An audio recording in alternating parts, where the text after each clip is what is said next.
अस्सलाम वालेकुम नाज़रीन, आप देख रहे हैं निसार वतन NW न्यूज़ HD और मैं हूं आपकी होस्ट नाज। और अब चलते हैं आज की अहम खबरों की तरफ। खबर शामिल कहते हैं रहीम यार खान से। हनीफ अजीमी की रिपोर्ट के मुताबिक रहीम यार खान के कच्चा एरिया में जारी बड़े ऑपरेशन के दौरान कानून नाफिज करने वाले इदारों ने अहम कामयाबी हासिल कर ली है। DPO इरफान समू की क़यादत में होने वाली कार्रवाई के दौरान भारी मिकदार में मिलिट्री ग्रेड असला बरामद कर लिया गया। पुलिस के मुताबिक कार्रवाई खुफिया इतला पर कच्चा के हसास मुकाम में की गई, जहां जराइम पेशा नासर की मौजूदगी की इतला थी। ऑपरेशन के दौरान एंटी टैंक RR-75 और martyr gun, 4 RPG rocket launcher और मुतअद्दिद मार्टर गन्स और बड़ी मिकदार में गोला बारूद कब्जे में ले लिया गया। पुलिस हुकाम का कहना है कि बरामद होने वाला असला इलाके में बड़े पैमाने पर तकरीबकारी के लिए इस्तेमाल किया जा सकता था।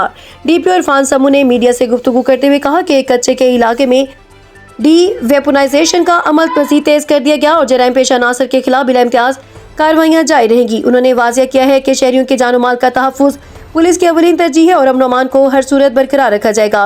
पुलिस के मुताबिक सर्च एंड स्वीप ऑपरेशन का दायरा मजीद वसी किया जा रहा है, जहां मुश्तबा ठिकानों के निशानदही के बाद मजीद कार्रवाई मुतवक्के है।